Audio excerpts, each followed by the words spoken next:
The old ticket box reminds me of Dulcie, and that's wonderful that has been restored because she was a wonderful person. She had to stand on a box because she was so tiny you couldn't see her, and her head would just peek over the top. And oh dear, that lovely face. She would be so excited that more people were coming into the theatre to view the wonderful films that Brian was showing. I was forever trying to keep the picture in focus because the wind would blow through the hall. When I came here, they had a couple of heaters hanging off the front of the dress circle on the bars and chains, and then a couple on the wall here and there. And I used to bring what I called my horse blanket. It was a coat, but it was very, very thick because you used to freeze. Then we got these real new butte chairs we got. Now, I don't think anyone will ever miss them. You try sitting on them for about 3 hours, and yeah, these here are magnificent.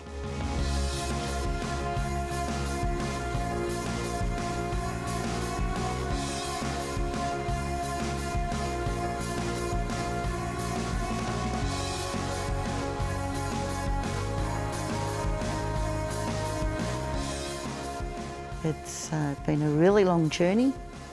I know that many community members have been meeting since 1998, so it's 14 years.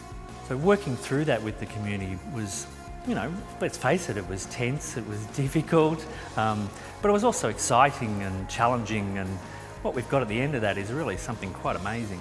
Love the parquetry floor, it's created a lot of issues, but it's part of the essence of the building, and that's important too. I stood here and looked and thought, well, I'll be damned, look at that. I could not get over it. I still can't. I look at it and, yeah, I'm Memo. But I actually got a tear in my eye over it. Acoustically, it wasn't good, it was terrible. And that's why in the committee I was adamant that the acoustic should be for speech, electronic music and acoustic music, and they've got that.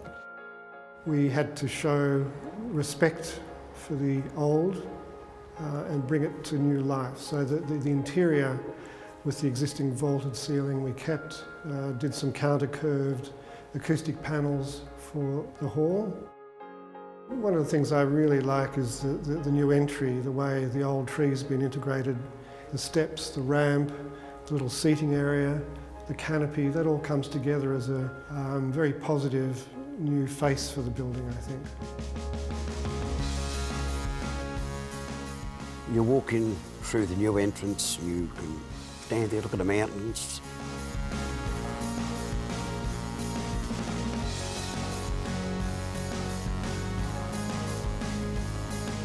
I mean, the old staircase we had there, I fell down a couple of times carrying film up and down there. The new ones, which were 1,000 times better than what the old ones ever were, and they've still kept the character of the place.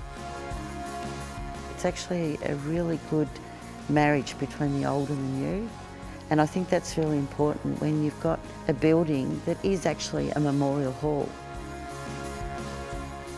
In a place like Healesville, to be able to have such a cultural space on the main street is, you know, quite amazing for not just Healesville but actually the wider region. You know, it's a very artistic community, this community. This is going to provide an enormous opportunity for people to both perform on stage, to perform in lots of different ways in that environment. I love the way the space is quite flexible.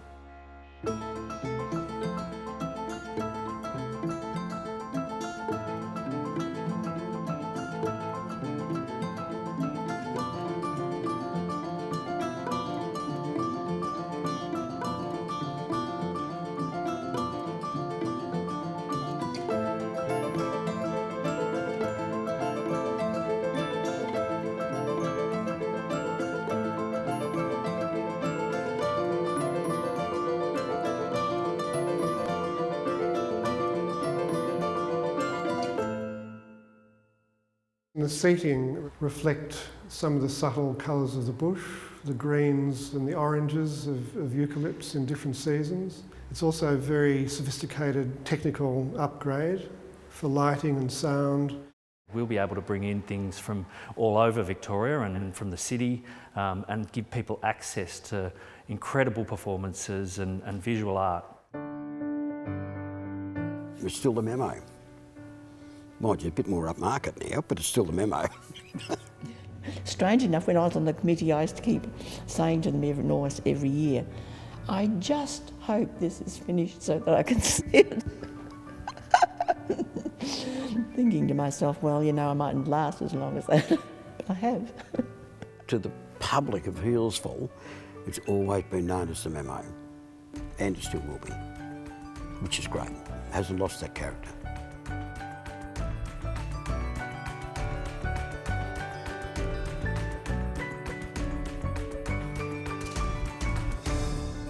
Are we ready?